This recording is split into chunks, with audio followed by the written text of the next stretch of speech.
उधर ब्रिटेन के अब तक के सबसे बड़े वॉरशिप पर एक डॉक्यूमेंट्री बनते ही रूस भड़क गया। ब्रिटेन के अब तक के सबसे बड़े वॉरशिप के करीब रूस के जंगी जहाजों के मंडराने का एक वीडियो रूस ने जारी किया और दुनिया को दिखा दिया कि उसके एक इशारे पर ब्रिटेन का यह जहाज तबाह होने वाला था। क्योंकि वीडियो में रूस के 3 फाइटर जेट ब्रिटेन के एयरक्राफ्ट कैरियर के बेहद करीब दिखे। इनमें 2 को तो सुखोई 24 बताया जा रहा है, जो आसमान से सटीक निशाना लगाने में माहिर है।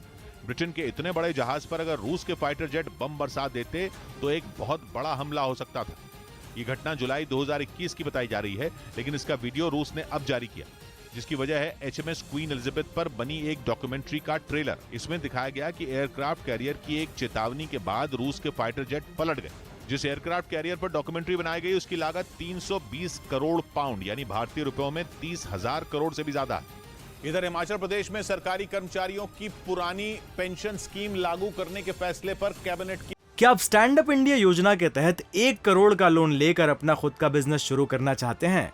तो फ्रीडम ऐप को डाउनलोड करें और इसकी पूरी जानकारी अभी प्राप्त करें। मोहर लग गई और अब इससे जुड़ी अधिसूचना जारी की जाएगी। हिमाचल सरकार के इस फैसले से करीब 1.5 लाख कर्मचारियों को फायदा मिलेगा। इसके अलावा कैबिनेट की बैठक में महिलाओं को हर महीने 1500 रुपए पेंशन देने का फैसला भी लिया गया।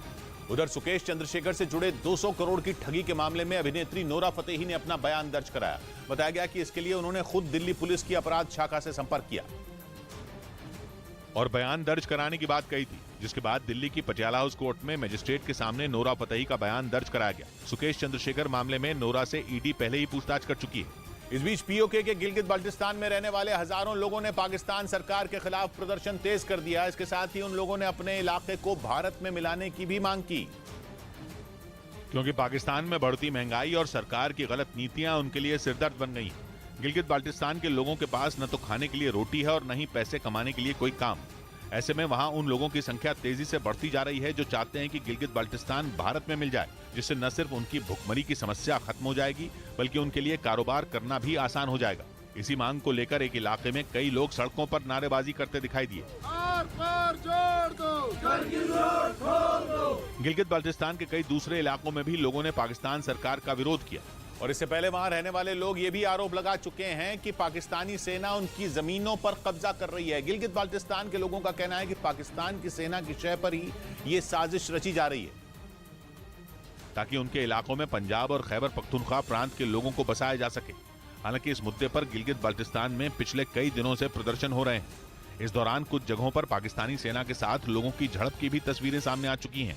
खबर तो ये भी है कि पाकिस्तान सरकार गिलगित बाल्टिस्तान के ऊपर का एक बड़ा हिस्सा चीन को लीज पर देने को भी तैयार है, जहां पाकिस्तान चीनी निवेश को बढ़ाकर अपना कर्ज चुकाने की फिराक में है।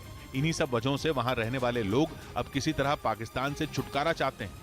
उधर अमेरिका के अलाबामा राज्य में उठे बवंडर ने कई जगहों पर जमकर तबाही मचाते हुए 6 लोगों की जान भी ले ली। वहां के मौसम विभाग के मुताबिक एक दिन पहले राज्य में कुल 23 बवंडर दर्ज किए गए थे। आशंका जताई गई कि आने वाले दिनों में वहां फिर बवंडर उठ सकता है, जबकि अभी लोग एक दिन पहले मची तबाही से ही निकल नहीं पाए हैं, क्योंकि ये बवंडर जहां से भी गुजरा वहां अपने पीछे तबाही का मंजर छोड़ता चला गया, जिसकी कुछ तस्वीरें अलाबामा राज्य के सेल्मा शहर से भी सामने आई, जिनमें जमीन से आसमान की तरफ कई फीट ऊंचा बवंडर उठता दिखाई दिया, लेकिन उसने जगह जगह भारी तबाही मचाई। इससे कई इमारतों को बुरी तरह नुकसान हुआ, जबकि कुछ मकानों की छतें उखड़कर जमीन पर आ गिरी। एक तस्वीर में तो वहां का एक इलाका खंडहर में तब्दील नजर आया। ताकतवर बवंडर ने बिजली के खंभों को भी जमीन पर धराशायी कर दिया, जिसके कारण राज्य में 50,000 लोगों को बिना बिजली के गुजारा करना पड़ा।